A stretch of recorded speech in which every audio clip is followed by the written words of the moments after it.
Hoje o Religare continua a conversa com Afonso Murad, teólogo, professor universitário no ISTA, na FAGE e coautor do livro A Casa da Teologia.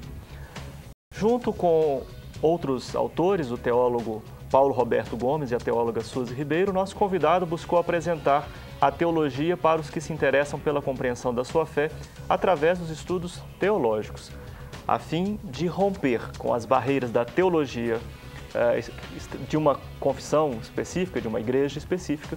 O livro aborda a pluralidade de teologias existentes no universo cristão, aproximando assim o trabalho comum da teologia em várias igrejas cristãs. Então, Murad, vamos conversar. Obrigado por você ficar aqui mais essa semana conosco, falando sobre o tema desse livro, A Casa da Teologia. Participe do Religare, ligue 31 3209-0122, deixe gravada a sua sugestão de tema ou observação sobre o programa. Quem ligar vai concorrer ao livro A Casa da Teologia, escrito pelo nosso convidado e pelos teólogos Paulo Roberto Gomes e Suzy Ribeiro. Você pode também acessar tvhorizonte.com.br/religare ou acompanhar o blog do programa no endereço pucminas.br/ppgcr. O Religare é um programa de extensão do mestrado em Ciências da Religião da PUC Minas. Murad, semana passada nós falamos de teologia, o que é teologia, quais são as fontes da teologia como ciência da fé. Vamos falar um pouco nesse primeiro bloco sobre história da teologia no Ocidente. Quais seriam assim os grandes momentos da teologia cristã na história do Ocidente? Eu quero situar um pouquinho esse tema dentro do livro como um todo, que a gente usou a analogia da casa, né? Então, o primeiro capítulo, que é a varanda, quando você vai numa casa, né? Você entra na varanda, é um momento onde chega, começa a conversar, é um momento que nós fazemos a transição entre a fé, com a nossa adesão a Jesus e uma prática concreta, com o pensar a fé. Então, é a sala de visita. Depois vem os fundamentos da casa. O fundamento a gente não vê, né? Você entra numa casa, você vê janela, porta, parede, mas tem ali os fundamentos. Então é o capítulo onde a gente aborda o método e a linguagem da teologia. Depois você vai entrando numa casa, vai passando pelos corredores. É aí que entra o elemento da história da teologia. Então nós tivemos um capítulo sobre os corredores da teologia católica, com anexo à teologia ortodoxa, que é muito pouco conhecido por nós no Ocidente, e um capítulo exatamente dos corredores da teologia protestante. E do corredor a gente cai na cozinha. A cozinha é o lugar gostoso de fazer comida, de deliciar-se, de conversar. E aí nós abordamos os diversos níveis do fazer teológico. Desde aquela teologia mais simples e popular, como se fosse uma sopa, até aquela mais elaborada, que é a teologia acadêmica. Que vocês chamaram de feijoada. É a feijoada, bem forte e substanciosa. Depois vem um tema que é muito caro a nós na América Latina, que é o tema da teologia da libertação. É um tema muito polêmico e tem muita gente que já se posiciona contra a teologia da libertação sem saber o que ela é. Então nós apresentamos de uma maneira tranquila, serena, o que é a teologia da libertação, por que ela nasce no nosso continente, que limites que ela tem, que contribuição que ela traz para as igrejas cristãs. E depois vem a questão seguinte, a casa não se esgota em si mesma. Então, as grandes correntes teológicas contemporâneas e a ligação da teologia com o mundo contemporâneo, com os desafios do mundo contemporâneo. Então, o capítulo específico, que é da história da teologia, nós mostramos o quê? Que o saber, o pensar a fé, começa na Escritura de muitas formas.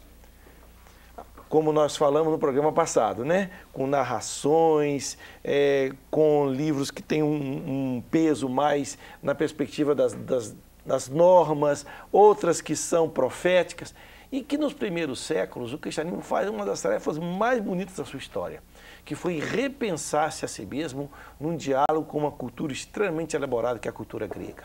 Então nós fazemos uma abordagem rápida da chamada patrística ocidental e oriental. Mostramos depois, como à medida que a sociedade vai mudando, a teologia, ela incorpora algumas coisas da cultura daquele tempo, dos séculos da Idade Média, que é a chamada cultura escolástica, a cultura do manual. Mostramos depois como, com relação à modernidade, infelizmente a teologia ficou atrás. ela assumiu uma posição de defesa e de pouco diálogo. E, por fim, apresentamos como é que a teologia, principalmente no horizonte católico, a partir do Concílio Vaticano II, se abriu para o diálogo com a modernidade. Sim. No caso, é um livro em perspectiva ecumênica, não é? Vocês trabalharam os corredores da teologia católica, os corredores da teologia evangélica.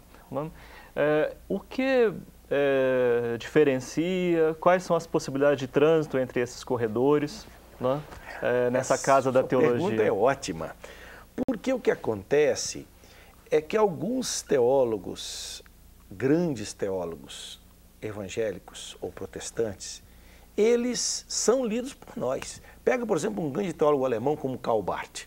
Karl Barth estava num momento onde ele sentia esse drama, ou seja, havia uma corrente modernista que dizia, palavra de Deus, não precisa dela não, faz do cristianismo como se fosse uma grande essência, um grande perfume que vai perfumando tudo. Então, e uma outra corrente que dizia, não, tem que ler a Bíblia bem, e Barth vai dizer não. De um lado, a teologia tem que partir da Bíblia, mas a Bíblia é uma palavra encarnada, porque o ser humano é um ser encarnado, então tem que ser interpretado. Então, Karl Barth é uma figura fundamental na perspectiva tanto católica como protestante. Há um grande teólogo contemporâneo, que esperamos que venha para o Brasil, já esteve no Brasil uma vez, que é o Moltmann. Moltmann hoje é um teólogo reformado, protestante, europeu, que é lido por católicos e por protestantes. Um grande teólogo católico como Karl Rahner é lido também por outros teólogos. Então é bonito a gente ver isso, que os grandes teólogos, eles dão conta, e as grandes teólogas, dão conta de fazer uma leitura cristã, que é acessível para qualquer igreja. E que é fundamental hoje, a gente construir mais pontes do que muros.